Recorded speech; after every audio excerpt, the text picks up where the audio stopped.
बात करेंगे ऑपरेशन सिंदूर के दौरान जिस तरह भारत ने पाकिस्तान को पीटा, जिस तरह उसके 13 एयरबेसेस और रेडार स्टेशंस को ध्वस्त किया, उससे भी ज्यादा पिट चुके चीन के हथियारों की तारीफ सामने आई है। जी हां, पाकिस्तान के रक्षा मंत्री ख्वाजा आसिफ ने चीन के हथियारों की प्रशंसा करते हुए कहा है कि उन्हें आजमाया गया, उन्होंने बेहतरीन काम किया।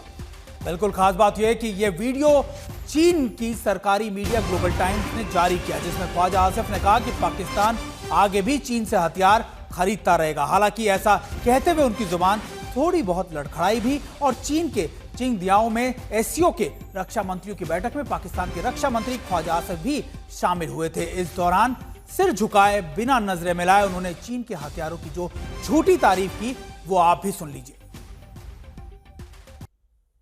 तो पाकिस्तान का लगभग 80% जो मिलिट्री हार्डवेयर है, जो उसके हथियार है, वो चीन में निर्मित है। और आपको एक एक कर हम दिखाते हैं, चीन के हथियार हो या एयर डिफेंस सिस्टम हो, ऑपरेशन सिंदूर में जो पूरी तरह से फुस हो गए थे। और फिर भी पाकिस्तान, क्योंकि या तो ये उसे मुफ्त में मिल जाते हैं या दान में मिल जाते हैं, वो फिर भी खुशी का इजहार कर रहा है। बिल्कुल, सबसे पहला हथियार HQ-9 एयर डिफेंस सिस्टम है गौरव, और आपको और मुझको पता है कि इसमें कितनी खामियां निकली थी।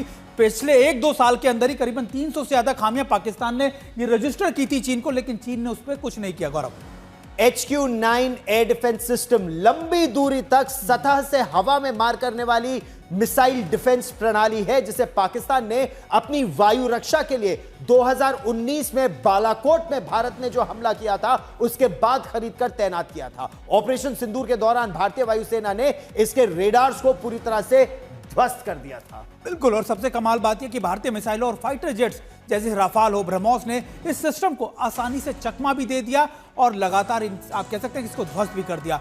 दूसरी हम तस्वीर दिखा रहे हैं HQ-16 एयर डिफेंस सिस्टम की है। यह मध्य दूरी की यानी मीडियम रेंज का है और वायु रक्षा प्रणाली भी भारतीय हमलों के सामने विफल हो गई। भारत की इलेक्ट्रॉनिक युद्ध क्षमताओं के कारण भारत की मिसाइलें और ड्रोन को देखने और रोकने में ये पूरी तरीके से विफल साबित हुई। गौरव, अब हम बात करते हैं चाइना के PL-15 air to air missile system की, या वो जो लंबी दूरी तक BVR beyond visual range missile है। इसे चीन के सबसे ज्यादा उन्नत हथियारों में से एक माना जाता है, लेकिन ऑपरेशन सिंदूर के दौरान यह भी भारत के विमानों को नुकसान पहुंचाने में असफल रही और कई मिसाइलें तो जिंदा मिली, यानी वो पूरी मिसाइल, उनका पूरा प्रोपेलेंट खत्म हो गया और ये मिसाइल जमीन में आके गिर गई, किसी विमान को मार नहीं पाई।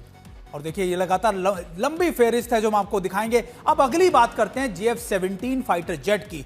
ये वो जेट है जो चीन से पाकिस्तान को मिला था। जॉइंट प्रोडक्शन की बात की गई थी, चीन पाकिस्तान के संयुक्त उत्पादन यानी प्रोडक्शन की गई और इसके इस्तेमाल को लेकर भी पाकिस्तान ने बड़ा चढ़ाकर बात की। भारतीय राफेल जेट और स्वदेशी हथियारों के सामने ये कहीं नहीं टिक पाया। इन जेट्स की रडार और हथियारों प्रणाली को भारतीय इलेक्ट्रॉनिक युद्ध प्रणाली ने जाम कर दिया। और मेरे को यह भी याद है गौरव, अगर मैं गलत नहीं हूं, म्यांमार ने भी जो 17 विमान दिए गए थे उनमें भी खामियां सभी फाइटर जेट्स में पाई गई थी। और जो बर्मीज रिबेल्स हैं उन्होंने एक JF-17 थंडर को मार भी गिराया। तो यह दिखाता है कि चीन के हथियार कैसे पूरी तरह से फुस साबित हुए और इसीलिए स्टॉक मार्केट में भी चीन के हथियारों का स्टॉक लगातार गिरता जा रहा है। वैसे चीन के रक्षा मंत्री से मुलाकात में भारत ने एक बहुत ही सटीक और जोरदार तरीके से पाकिस्तान प्रायोजित कट्टर इस्लामिक आतंकवाद का मुद्दा उठाया।